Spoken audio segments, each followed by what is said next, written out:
Big Six. Welcome back to the #1 spot. Y'all just checked out that Mike Jackson. Yeah, R.I.P. to Mike. We miss you. Already, man. We taking a little old break real quick, man. We on these black and white ivories, man. I'm finna see if I can break this boy back in real quick, you know what I'm talking about? Yeah, I don't know about all that. But we can do a little something over here. Already. Man, we told y'all, man, all y'all got to do is holler at us. We gonna put y'all on. I don't know if y'all thought we was blowing smoke or what was going on, man, but we got our guest hostess up in the place. LARAY, introduce these people to Swishahouse. This is LARAY, and I'm the guest host on #1 spot. I'm sitting here with DJ Big Red from Swishahouse. What's going down? What's going on? Boy, DJ Big Red, the Hustler's Choice, Swishahouse, definitely in the building. #1 spot, you know what it is. Okay, so we have you out here this evening. Yeah. So what have you been up to?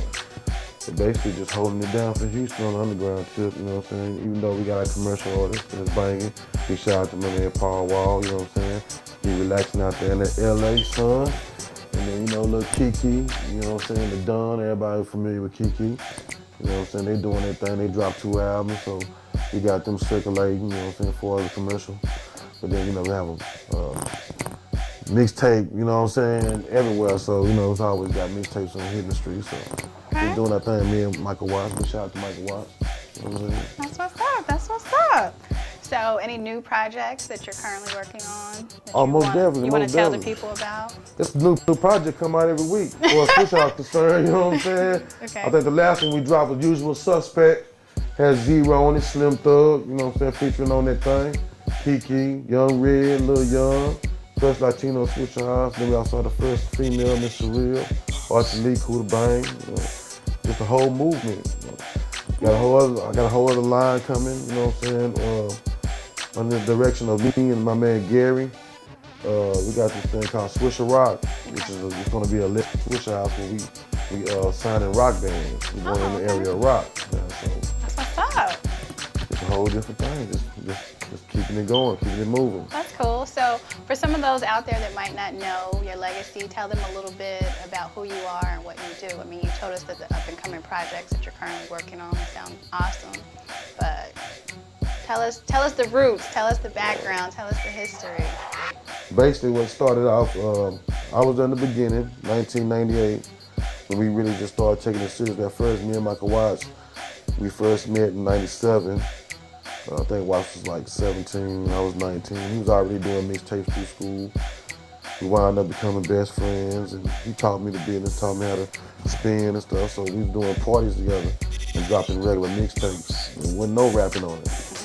And it wasn't Screw. But when the South Side, when DJ Screw was so popular, you know, that a lot of people listened to DJ Screw. But at that moment in time, the North Side and the South Side wasn't really getting along. Well, I don't think it was the whole percentage of it, but I think it was the majority rules. Right. So, you know, it was like a little war going on between the North Side and the South Side, a war among thieves.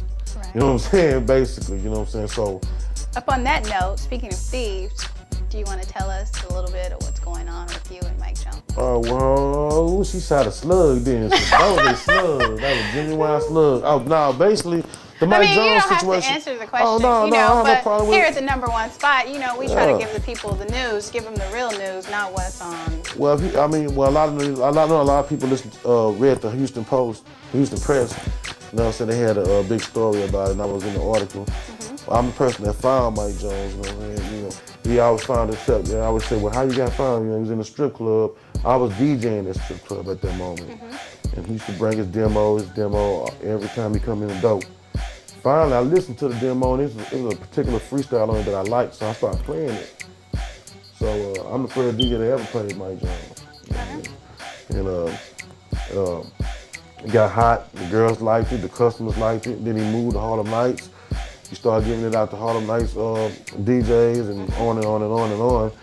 And then T. Ferris came to me and like, well, who is this dude right here? You know, because I was bringing him on shows with me. You know what I'm saying? He was staying in a little apartment with three other dudes, and I used to pick him up from the apartment, take him out of town with me. You know what I'm saying? But I just like, he had a good work ethic, put it like that. He worked hard, he hustled. He hustled hard, that's why I can remember about him, but he just not loyal. He just not loyal. I mean, you meet a lot of people that they work good, they have a good attitude about the situation, but they're not loyal. And he look at him, he's trying to come back in again, but he's not loyal. You know what I mean? So he turned his back on us over nothing.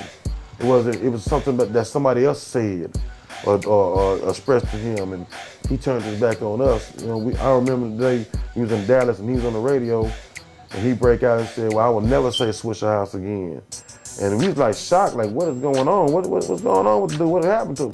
He never explained why. To this day, he never called me, never talked to me, never said nothing to me. He ain't never flexed against me, never said anything. He won't say nothing about me, period. Right. You know what I mean?